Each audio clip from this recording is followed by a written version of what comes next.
Clause 38 fluctuations 係講個人工物料嘅價格波動。第38.1 Fluctuation provisions only applicable if expressly stated to be。嗱，呢度所講38咧，呢個條款咧，就係如果合同附件裏邊話係會採用嘅，你先至呢兩個條款咧先至會適用。如果佢冇話採用咧，咁就唔當唔算數噶啦。我睇下裏邊具體內容咯。The contract terms shall be adjusted upwards or downwards。呢個合同中間可以調整，係可以向上或者向下嘅。點樣調整 ？To take account of fluctuation， 就要考慮咧某啲波動。咩波動啊 ？In the cost of labour and materials， 就係咧呢個人工或者物料嘅成本嘅波動。咁你就要考慮咗呢啲波動，作相應調整。咁點樣調整法 ？In accordance with the provisions set out in the contract。原來咧就係按照合同其他嘅條款裏邊所規定嘅內容咧去調整嘅。咁即係邊度寫咧？咁多數都係喺個 prelim 或者 specification 裏面寫點樣計個指數啊，有邊啲可以有冇咩特別部分嘅內容可以做調整啊咁樣。咁呢個標準合同嘅舊版本係有寫若干指數嘅計法嘅。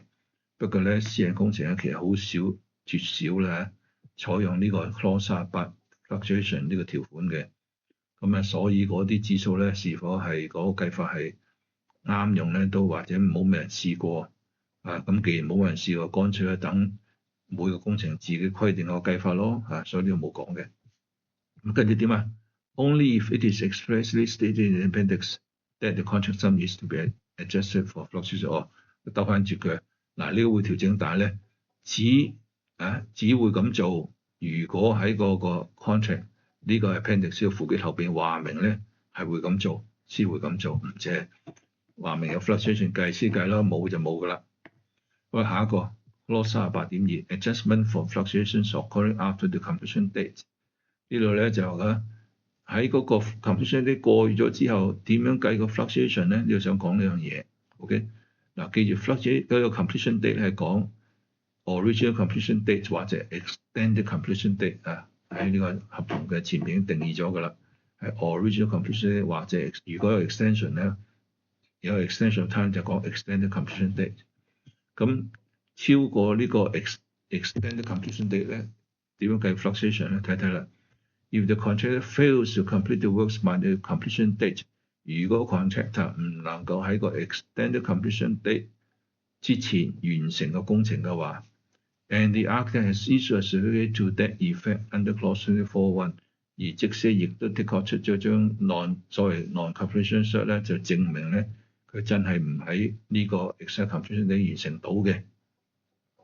The adjustment for fluctuations occurring after the completion date， 咁喺呢個 completion date 或者呢個 extended completion date 之後，嗰啲 fluctuation 計調整數字點樣計咧 ？Shall be calculated based on the cost of labour and materials current at the completion date。